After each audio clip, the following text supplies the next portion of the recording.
Well, good afternoon, everyone, and thank you all for joining us here this morning, or this afternoon, I should say.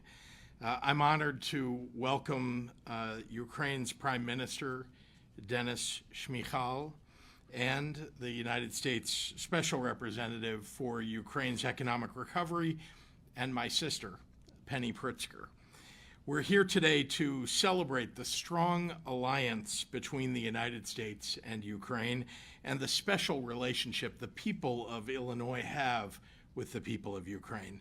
Ours is a partnership which is rooted firmly in our shared dedication to democracy at home and abroad.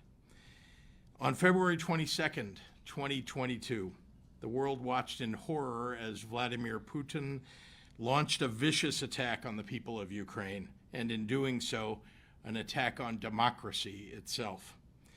In the face of a modern and deadly Russian army, the Ukrainian people, led by President Zelensky and Prime Minister Shmyhal, have stood resolute in their commitment to preserving Ukrainian independence, and we in Illinois stand with them. We stand with Ukraine because the people of Ukraine deserve a democratically elected government of their own choosing. We stand with Ukraine because the spotlight of history will prove this fight to be one for justice. I'm proud that the Illinois National Guard has been deployed to Poland to assist Ukrainian families who have sought refuge from the war. Our Illinois State Police have sent thousands of pieces of protective equipment, including body armor, ballistic face shields, and ballistic helmets, to help Ukraine endure the Russian invasion. People here in Illinois have sent ambulances and fire trucks to provide critical medical support to Ukrainian soldiers and civilians on the front lines. And the Illinois General Assembly passed and I signed legislation divesting all pension funds from Russian-held banks and companies. When Ukrainian refugees arrived here in Illinois, the city, along with our second largest Ukrainian population in the United States, provided housing and medical support for the new arrivals, because we are a state that has always been a safe haven for those fleeing oppression and war. Here in Illinois, we will not compromise in the face of Putin's aggression and tyranny. With each passing day, Putin's army is committing unspeakable atrocities, and as resources dwindle, the people of Ukraine need our support now more than ever. The United States is a nation that leads in the global fight for democracy and freedom, but will we continue to do that? I know what the answer must be. It's now up to Congress to take action. President Biden is prepared to do what's right and support an aid package to support the nation of Ukraine, and so are Senators Durbin and Duckworth and the vast majority of Illinois' congressional delegation. Fully half of the congressional Republicans lack the courage and moral fortitude to stand up for our allies in Ukraine. I'm talking about the congressional delegation in Washington, D.C. Now is the time for the American people to speak up and tell Congress to reaffirm our nation's support for democracy by supporting Ukraine's fight for freedom. The world is watching. With that, it's my genuine privilege to welcome Prime Minister Denis Shmyhal to say a few words. Prime Minister.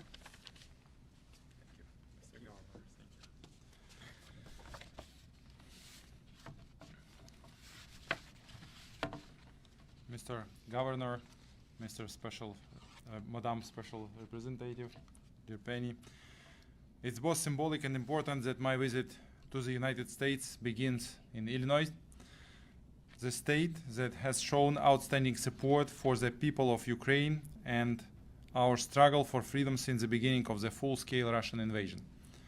Ukraine will forever remember the generosity of the people of Illinois, who were among the first to donate critical medical supplies and support the U.S. Ambulances for Ukraine initiative. Thanks to your volunteers, 75 ambulances have been delivered to Ukraine and are saving Ukrainian lives every day.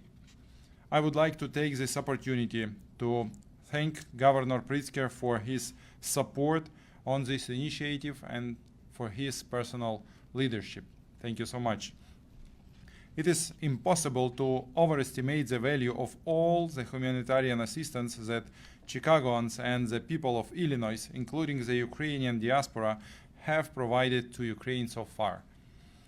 I want to thank the Illinois Holocaust Museum for issuing a public statement condemning Russia's invasion of Ukraine. I also express my deepest gratitude to Secretary Penny Pritzker for her significant commitment to Ukrainian affairs and for supporting our recovery, in particular for assisting in the development of implementation of steps to strengthen the Ukrainian economy. Ukraine will always value the solidarity shown by the United States of America, which has been evident from the first hours of the full-scale Russian invasion. We are grateful for significant financial support, nearly 23 billion over 2 years. We are grateful to the United States for its strong sanctions policy against Russia. As of today, more than 4,000 legal entities and individuals have been targeted. I would also like to note the decision of hundreds of American companies which independently and voluntarily imposed their own sanctions against Russia, leaving the Russian market and abandoning current contracts. We call on companies doing business in Russia and headquartered in Illinois to join the ranks of ethically and socially responsible global companies that have already stopped doing business with or in Russia and refuse to use their tax dollars to finance Russian war against Ukraine. Moreover, we would warmly welcome the participation of Illinois companies in projects related to the recovery of Ukraine. Russian barbarism has inflicted serious losses on us. According to the latest World Bank estimate, we will need $486 billion for reconstruction over the next decade. Russia has destroyed or damaged over 250,000 residential buildings, 3,800 schools, and 1,500 medical facilities. Our reconstruction will be a massive global project, the largest since the end of the World War II. This initiative can be undertaken not only by states and international institutions, but also by cities and communities. I hope that Chicago and other communities in Illinois will express a desire to support and take on patronage over Ukrainian cities affected by the war. This would be another important display of your solidarity. Ukraine is currently experiencing the most difficult time in its recent history, but we never doubt the triumph of good over evil that we will overcome. The enemy rebuilt what was destroyed, and together with the civilized world, we will develop for the benefit of all humanity. I am confident that Ukraine and the United States of America will stand shoulder to shoulder in this important mission. Thank you, Mr. Governor. Thank you, Madam Pritzker. Thank you for this invitation and for staying here with very, very fruitful meetings and conversations. Thank you.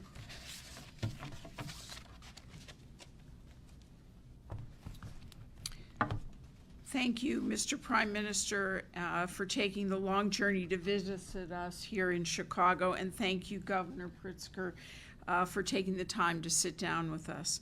Ukraine's success, both militarily and economically, is personal for me and for the governor because of our family history.